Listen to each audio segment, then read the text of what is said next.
വൈസിൽ മുഴുവൻ തപ്പിത്തടഞ്ഞാൽ എങ്ങും എത്തൂല.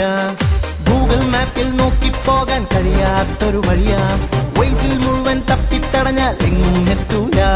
ഇത് വണ്ടികൾ അങ്ങനെ കടന്നു ചെന്നാൽ കഴിയാത്ത